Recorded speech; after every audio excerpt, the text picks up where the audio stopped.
Por maioria, o STF aprovou segurança pessoal perpétua a ministros aposentados, antes limitada a 36 meses. E quem vai sustentar tudo isso é o cidadão comum. Este é o Visão Libertária, sua fonte de informações descentralizadas e distribuídas. Ajude a propagar as ideias de liberdade. Deixe o seu like e compartilhe com seus amigos. Um artigo seu pode virar vídeo aqui também, sabia? Este artigo foi sugerido por Doug Funny, escrito por Charlie Dalton, revisado e narrado por Gordinho Caipira.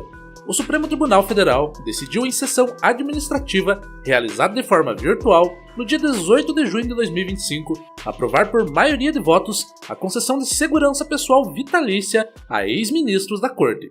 Até então, o serviço de escolta e proteção era garantido por até 36 meses, após a aposentadoria, prazo que poderia ser estendido por igual período, mas sempre por tempo limitado. A proposta que levou a segurança e benefício perpétuo foi formalizada a partir de um ofício assinado pelo ministro aposentado Marco Aurélio de Mello, que argumentou ser essencial a oferta de segurança mínima a quem já exerceu a mais alta função do Judiciário Nacional. Segundo o relatório apresentado à Corte, a exposição pública dos magistrados cresceu de forma exponencial nos últimos anos, o que, em tese, aumentaria o risco de ameaças e tentativas de agressão mesmo após deixarem o cargo. O atual presidente do STF, ministro Luiz Roberto Barroso, ao encaminhar a proposta para votação, reforçou esse ponto ao afirmar que, abre aspas, dado o grau de visibilidade do tribunal, mesmo após a aposentadoria, esses magistrados permanecem expostos a perigos que decorrem diretamente do exercício da função pública. Por isso, entendo que se justifica a extensão da oferta de serviços de segurança institucional por período mais prolongado. Fecha aspas. Apesar do apelo à proteção de garantias pessoais, o STF não divulgou qualquer estimativa detalhada de quanto custará anualmente ou por mandato essa segurança vitalícia. Sabemos, porém, que a segurança de ministros é um gasto elevado. Escoltas qualificadas, equipamentos, deslocamentos, equipe de apoio e infraestrutura de monitoramento geram cifras que facilmente ultrapassam milhões de reais ao longo de uma década, e não há previsão de fonte de custeio distinta. O ônus recai sobre o Tesouro Nacional, ou seja, sobre a própria sociedade que financia o Judiciário. Além de não revelar o montante exato que esse benefício custará aos cofres públicos, o STF opta também por abandonar qualquer critério de prestação de contas transparente. Em governos minimamente responsáveis e transparentes, as despesas dessa magnitude são detalhadas em relatório anual de contratação de segurança, com comparativo de custos e alternativas de mercado. Em países como Estados Unidos e Reino Unido, ex-juízes federais possuem proteção restrita a casos comprovados de ameaça, e mesmo assim por tempo limitado e sob revisão periódica, evitando impor ao pagador de impostos obrigações ilimitadas. Até 36 meses atrás, seguradoras privadas ou contratos temporários poderiam atender aposentados que voluntariamente quisessem manter escolta, pagando do seu próprio bolso. Agora, porém, todos os ministros aposentados do STF terão direito automático, de forma ilimitada e gratuita a esses serviços. Trata-se de mais um privilégio institucional que se soma aos já conhecidos: aposentadoria integral pela última remuneração, auxílios, residências oficiais, verbas indenizatórias e benefícios previdenciários sem contrapartida proporcional de trabalho ou contribuição diferenciada.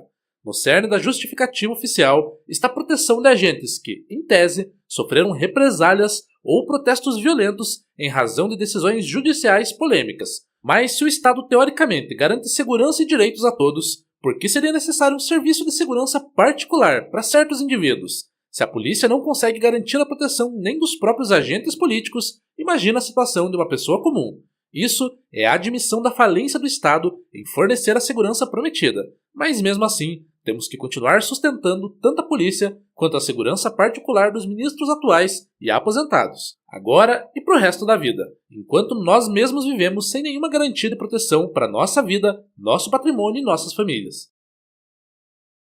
Além disso, o argumento de visibilidade e risco permanente acaba se tornando genérico e facilmente aplicado a qualquer cargo público de alta repercussão.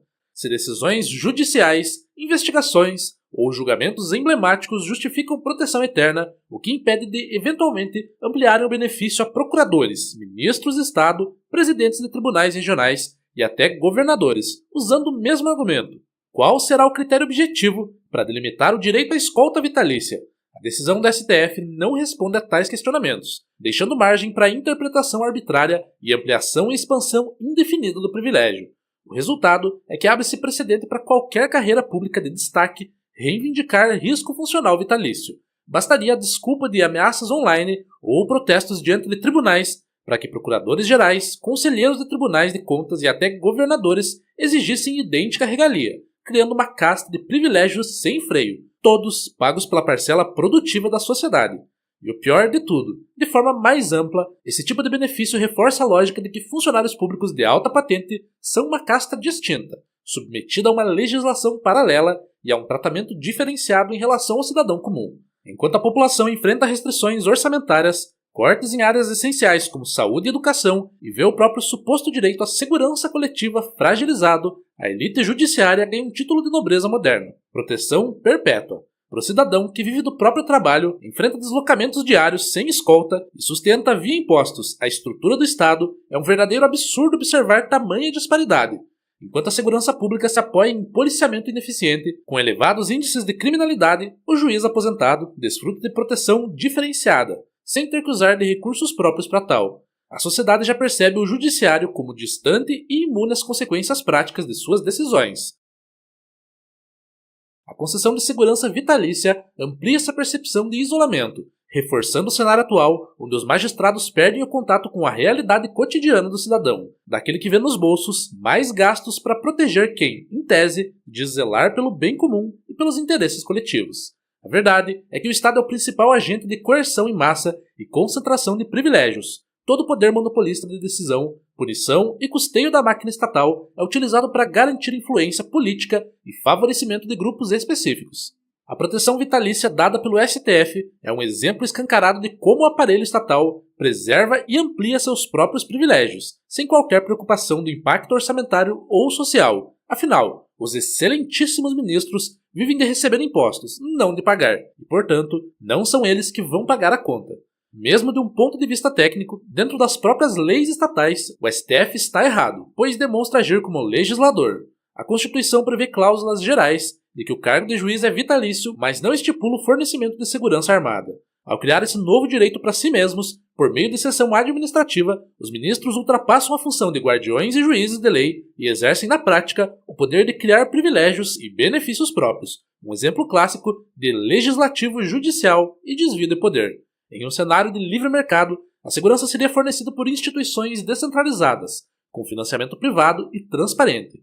A inovação tecnológica, gerada naturalmente pela competição entre empresas, permitiria sistemas de monitoramento remoto, vigilância preventiva e policiamento orientado por dados. Não há, portanto, justificativa racional para manter magistrados indefinidamente protegidos por escolta estatal, quando soluções privadas poderiam oferecer níveis iguais ou superiores de proteção, a custos menores e, mais importante de tudo, pagos pelos próprios interessados, que, vamos lembrar, já ganham um salário base acima de R$ 46 mil, sem contar auxílios e benefícios.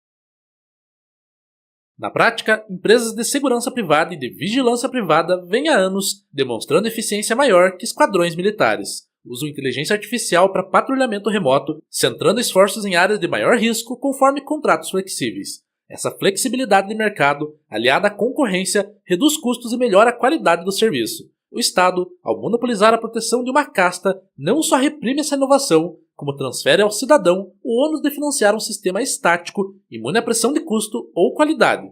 O custo fiscal oculto dessa medida certamente vai afundar ainda mais a dívida pública, que será paga por todos nós por meio do aumento da inflação. A cada ano, o orçamento do judiciário consome uma parcela ainda maior dos recursos federais, reduzindo a margem de investimento em setores como saúde e programas sociais. Já a pesada carga tributária, sentida diretamente pela população todo dia, já é motivo de indignação e revolta constante, e o Estado, longe de se conter, segue ampliando concessões a categorias especiais. O anarcocapitalismo propõe ainda que as disputas de segurança sejam reguladas por esquemas de arbítrio privados, em que empresas especializadas prestam serviços de mediação de conflitos e policiamento, e, em caso de abuso, responsabilizam-se diretamente. Esse modelo polariza responsabilidades e evita o paternalismo que combina poder de coerção e benefício exclusivo, como ilustrado pelo privilégio vitalício do STF. Em última análise, ao expandir indefinidamente a segurança estatal para uma casta de aposentados, o STF ultrapassa os limites de sua função constitucional e aprofunda o fosso entre governantes e governados. A decisão revela profundo e total desrespeito ao princípio de igualdade perante a lei, pois cria distinções que não se justificam em termos de proteção coletiva. Afinal, o bem-estar do cidadão comum não foi melhorado em nada pela medida. Cabe, portanto, questionar não apenas a legitimidade técnica da decisão, mas sua ética. Governos e tribunais que se dizem defensores do povo e dos direitos universais, na prática, mostram que existem apenas para assegurar os próprios privilégios. Obrigado pela audiência. Este é um canal colaborativo. Participe você também. Cadastre-se agora mesmo no nosso site visãolibertaria.com e envie os seus artigos por lá. Os colaboradores recebem recompensas em Bitcoin.